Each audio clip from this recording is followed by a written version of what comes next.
Hello everyone, welcome back to the channel. तो क्या आप ये सोच रहे हैं कि आप कॉमर्स ग्रेजुएट हैं या फिर आप बीकॉम हैं और आपको ये कन्फ्यूजन है कि आपको एफ सी आई AG3 के लिए अकाउंट्स पोस्ट के लिए जाना चाहिए या जर्नलिस्ट पोस्ट के लिए? तो इस क्वेश्चन का आंसर आपको इस वीडियो में मिलने वाला है विद प्रॉपर लॉजिक कि आपको क्या चूज़ करना चाहिए अगर आप दोनों ही स्ट्रीम के लिए, दोनों ही पोस्ट के लिए एलिजिबल हैं फॉर FCI AG3। ठीक है, चलिए आगे बढ़ने से पहले मैं आपको बता दूं कि अगर आप हमारे YouTube चैनल पर नए हैं तो उसको सब्सक्राइब कर लीजिए, क्योंकि आने वाली सारी वीडियोस इसी चैनल पर अपलोड होने वाली है, भले वो किसी कंटेंट से रिलेटेड हो या किसी स्पेसिफिक टॉपिक से हो। और जो कंसर्न PDF होती है वीडियो की, वो आपको टेलीग्राम चैनल पे मिल जाएगी। ठीक है, आगे बढ़ते हैं। अब पॉइंट्स की बात करते हैं कि किन पॉइंट्स को आपको ध्यान रखना है ये डिसाइड करते टाइम पे कि आपको अकाउंट्स पोस्ट के लिए जाना है या आपको जर्नलिस्ट पोस्ट के लिए जाना है।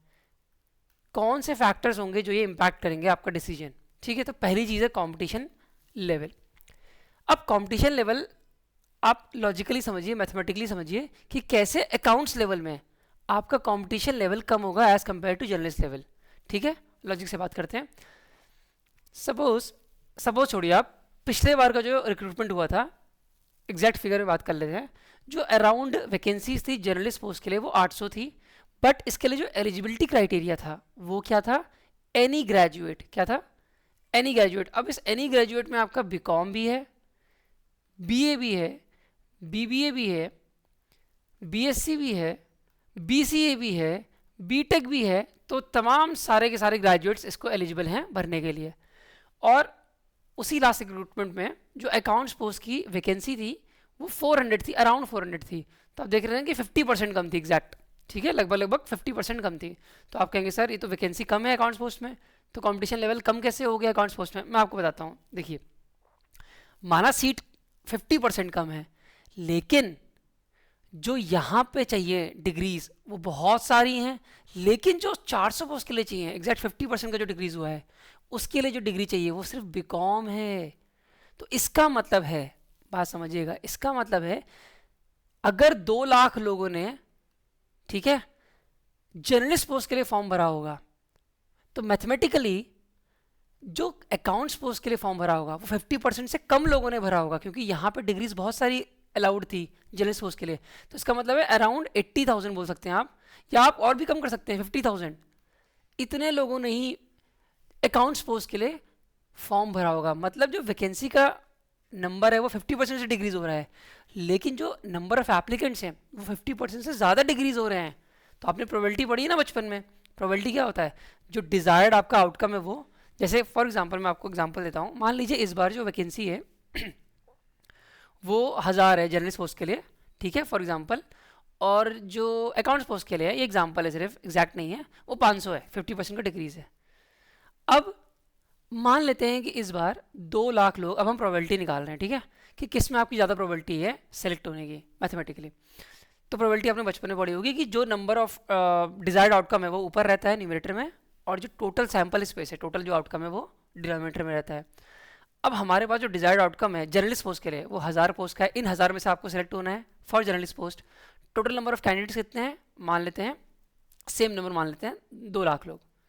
ठीक है, अब अगर इसका परसेंटेज निकालेंगे, इसको सॉल्व करेंगे, तो आएगा ये 1/200। अगर इसको हम परसेंटेज में निकालता हूँ तो ये 1/2 आ रहा है, मतलब 0.5% चांस है आपके सेलेक्ट होने के।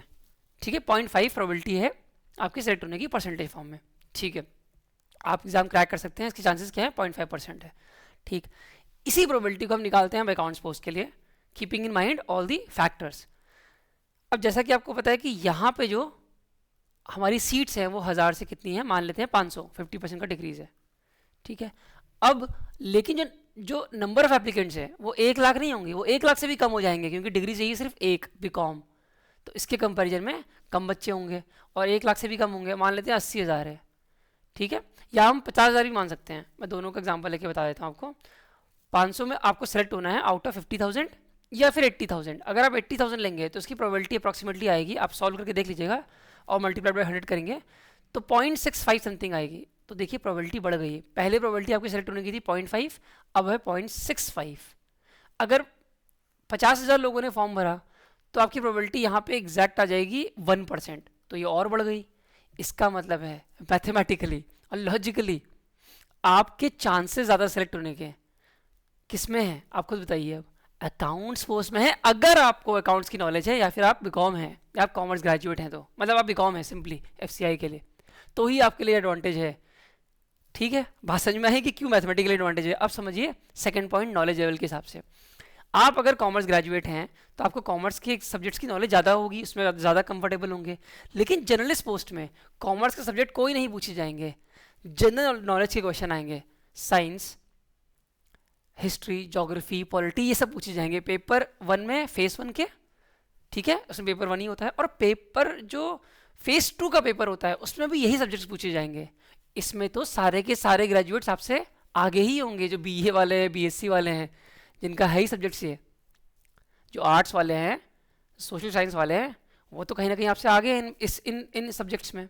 लेकिन फ़ायदा ये है अकाउंट्स पोस्ट में कि आपका एक कॉमर्स स्पेसिफिक का सब्जेक्ट होता है, कॉमर्स स्पेसिफिक का पेपर होता है, पेपर 2 फेस 2 में, उसमें खाली कॉमर्स डोमेन के सब्जेक्ट्स आएंगे, तो वहाँ आपका एडवांटेज है। ठीक है, तो आप अगर अकाउंट्स पोस्ट के लिए जाते हैं तो आप अपने सब्जेक्ट जिसमें आपकी कमांड है उसका पेपर देके सेलेक्ट हो सकते हैं। इसीलिए जो अकाउंट सब्जेक्ट, अकाउंट्स की जो पोस्ट है उसमें जो कट ऑफ होती है ना फेस 1 में, फेस 1 में जो कट ऑफ होगी जर्नलिस्ट पोस्ट के लिए अलग कट ऑफ होती है और अकाउंट्स पोस्ट के लिए अलग।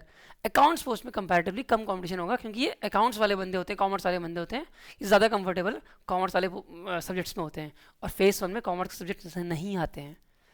ठीक है, तो अगर आप जर्नलिस्ट पोस्ट भरते हैं तो आपको सबके साथ कम्पीट करना है, लेकिन अगर आप अकाउंट्स पोस्ट के लिए भरते हैं तो आपको सिर्फ बीकॉम वालों से कम्पीट करना है, उनको पीछे करना है। ठीक है, बात समझ में आती है, सेकंड लॉजिक। ठीक है, थर्ड पॉइंट आता है कि अगर जनरल कैटेगरी में आप सेलेक्ट होते हैं तो आपको सेक्शन टू सेक्शन, अलग अलग सेक्शन में, ऑफिस के अंदर बहुत सारे सेक्शन होते हैं ना, तो जैसे अकाउंट्स का काम है, इसी तरह जनरल में बहुत सारे काम होते हैं, मल्टीपल रोल्स होते हैं। आपको डिपो में भी डाला जा सकता है, ठीक है, किसी भी सेक्शन में डाला जा सकता है काम करने के। लेकिन अगर आप अकाउंट्स पोस्ट में हो तो आपको अकाउंट्स डिपार्टमेंट के अलावा किसी डिपार्टमेंट में नहीं डाल सकते, क्योंकि आप सेलेक्ट ही अकाउंट्स के लिए हुए हो। ठीक है, जर्नलिस्ट पोस्ट और डिपो पोस्ट को में इंटर डिपार्टमेंटल चेंजेस भी हो जाते हैं। शायद इस बार ऐसा भी हो सकता है, कोई 100% नहीं है, कि जनरल और डिपो की एक साथ वैकेंसी आए एक साथ ही। ठीक है, पहले अलग अलग आती थी ना, टेक्निकल की तो अलग आने की चांस है, बट जनरल डिपो को शायद एक साथ कर दिया जाए, क्योंकि वैसे भी वो सेक्शन चेंज कर देते हैं जर्नलिस्ट पोस्ट के, तो क्यों ना एक साथ ही लाया जाए, ये सोच रहे हैं एफसीआई वाले।